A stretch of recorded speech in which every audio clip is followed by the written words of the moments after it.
Hello' everyone, আশা কৰোঁ সকলোৱে ভালে আছে। আসসালামু আলাইকুম। আজি সকলোকে জুম্মা মুবাৰক। নতুন ব্লগলৈ আপোনাক স্বাগতম জনাইছোঁ। এয়া ৰিজাৰ জ্বৰ উঠি আছে, অকণমান আজি মোবাইলটো চাব দিলে আৰু চাব বিচাৰিছে, কেনে গাটো ভাল নাইতো, সেইকাৰণে আজি তাইক অলপ দিছোঁ। আহা, উঠা উঠা বাবা, আহা।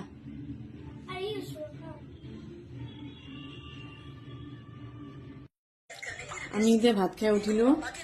এতিয়া ভাত খাই উঠি অকণমান মোৰ ছোৱালী পঢ়াব ওলাইছোঁ, কালি এক্সাম আছে। তথাপি গাটো ভাল নাই, তথাপিও অলপমান পঢ়াওঁ, কালি কিবা কৰি পৰীক্ষা দিয়ক। আপোনালোকে দোৱা কৰিব মোৰ ছোৱালীৰ গাটো যাতে ভাল পায়।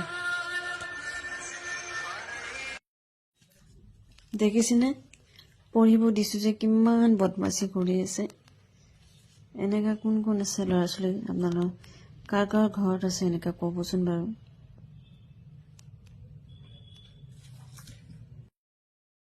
All the best. এতিয়া গৈ আছে পৰীক্ষা দিবৰ কাৰণে। এভৰিৱান, আশা কৰোঁ সকলোৱে ভালে আছে। আসসালামু আলাইকুম। আজি নতুন ব্লগলৈ আপোনালোক স্বাগতম জনাইছোঁ। এইপিনে ৰঙা চাহ খাব ওলাইছোঁ, গাখীৰ চাহ বহাই দিছোঁ, হৈ গৈছে অলৰেডি। মোৰ ছোৱালীজনী এতিয়া এক্সাম দিব গৈছে। এতিয়া ঘৰত যিমান সকলো সমস্ত কাম আছে চব কৰিম লাহে লাহে। এইপিনে ৱাশ্বিং মেচিনত কাপোৰ দি দিছোঁ।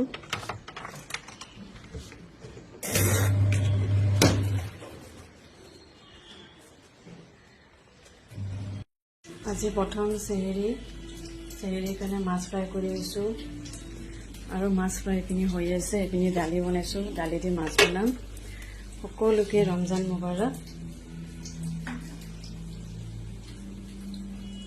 এয়া দালি দি বনোৱা মাছ হৈ গৈছে। কোনে কোনে ভাল পায় খাই দালি দি বনোৱা মাছ ক'বচোন কমেণ্টত।